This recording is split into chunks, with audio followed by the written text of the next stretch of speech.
ദിവ്യസ്വരൂപികൾക്ക് വിനീതമായ നമസ്കാരം. നാം പ്രത്യക്ഷത്തിൽ കാണുന്ന ഈ വ്യവഹാരങ്ങളിൽ മാത്രമാണ് വിശ്വസിക്കുന്നത്.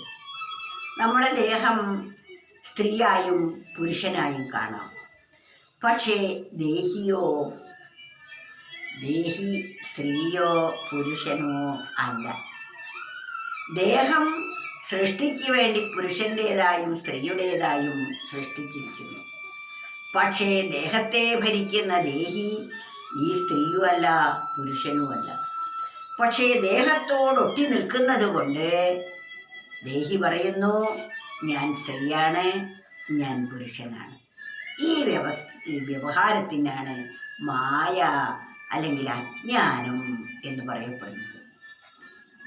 എന്നാൽ ഇന്ന് നമ്മളാകട്ടെ ദേഹിയെ അറിയുന്നതിന് പകരം ദേഹത്തോടൊട്ടി നിൽക്കുന്ന ആ ഭാവത്തെയാണ് കൂടുതൽ ഇഷ്ടപ്പെടുന്നത്.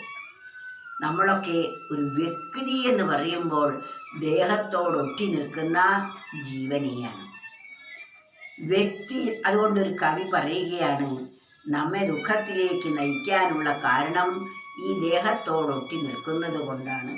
അതിനാൽ ദേഹത്തോടൊട്ടി നിൽക്കുന്ന വ്യക്തിയോടല്ല നമുക്ക് ബന്ധം വേണ്ടത്, ശുദ്ധമായ സത്തയോടാണ് എന്ന്. വ്യക്തിയിൽ ബന്ധിച്ചിടാതെ ശുദ്ധ സത്തയിൽ സന്ധിക്ക വേണം. ബുദ്ധിമാന്യം കൊണ്ട് വ്യക്തിബന്ധങ്ങളിൽ സത്തയെ ബന്ധിച്ചിടല്ല.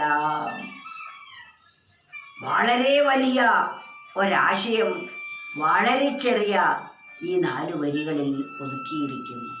വേദാന്ത സാരസർവസ്വം മുഴുവൻ ഈ 4 വരിയിലുണ്ട്. വ്യക്തിയിൽ ബന്ധിച്ചിടാതെ. നമ്മളൊരു വ്യക്തി, ഇതെൻ്റെ ഭർത്താവാണ്, ഇതെൻ്റെ ഭാര്യയാണ്, ഇതെൻ്റെ കുട്ടിയാണ്, ഇതെൻ്റെ സഹോദരനാണ്, ഇതെൻ്റെ അച്ഛനാണ്, ഇതെൻ്റെ അമ്മയാണ്.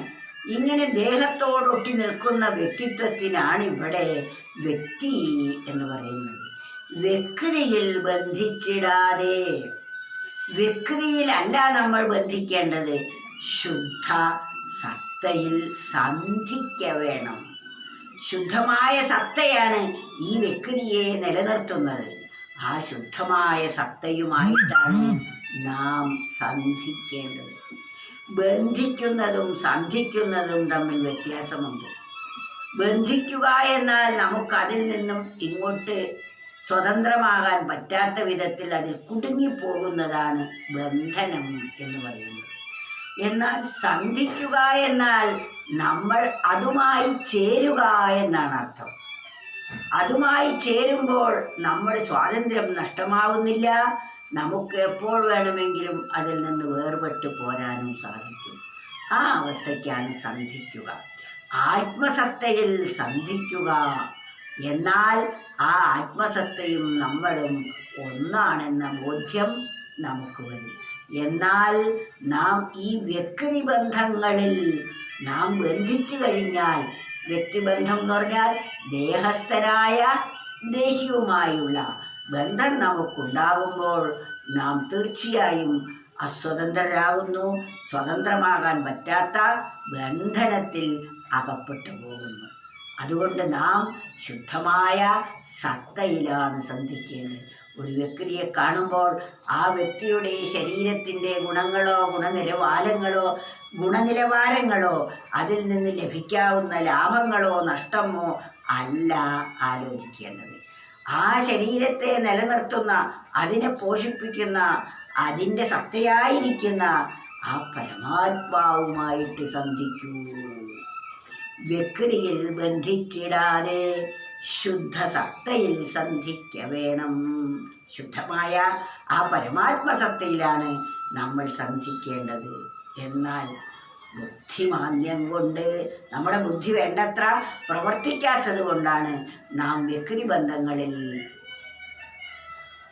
ബന്ധിക്കാൻ ഇടയാകുന്നത്. വ്യക്തിബന്ധങ്ങൾ എന്തൊക്കെയാണ്? ഇതെൻ്റെ സഹോദരനാണ്, ഇതെൻ്റെ അച്ഛനാണ്, ഇതെൻ്റെ കുട്ടിയാണ്, ഇത് ഭാര്യയാണ്, ഇത് ഭർത്താവാണ്. ഇത്തരത്തിലുള്ള ബന്ധങ്ങളിൽ നമ്മൾ ബന്ധിച്ചിടുകയാണ് നമ്മെ ചെയ്യുന്നത്. അത് കൂപേ വീണുഴലുന്നത് പോലെ ഗേഹേ വീണുഴലുന്നു ജനാനം. ആ ഗേഹമാകുന്ന കിണറ്റിൽ വന്ന് ഒരിക്കലും സ്വതന്ത്രമാകാതെ നാം വ്യക്തിബന്ധങ്ങളിൽ കുടുങ്ങിക്കിടക്കുന്നു. ഇതിൽ നിന്നാണ് നാം സ്വതന്ത്രമാകേണ്ടത്. അതിന് നാം എന്ത് വേണം? ഈ വിക്രിയിൽ ബന്ധിക്കാതെ സത്തയിൽ, ശുദ്ധ സത്തയിൽ സന്ധിക്കണം. ആ ശരീരം കാണുമ്പോൾ ആ ശരീരത്തിൽ അന്തർലീനമായിരിക്കുന്ന പരമാത്മ ചൈതന്യത്തെ നോക്കൂ. അതെല്ലാവരിലും ഒന്നാണ്. അത് സുന്ദരമാണ്, അത് ആനന്ദസ്വരൂപമാണ്, അത് ആകർഷണീയമാണ്.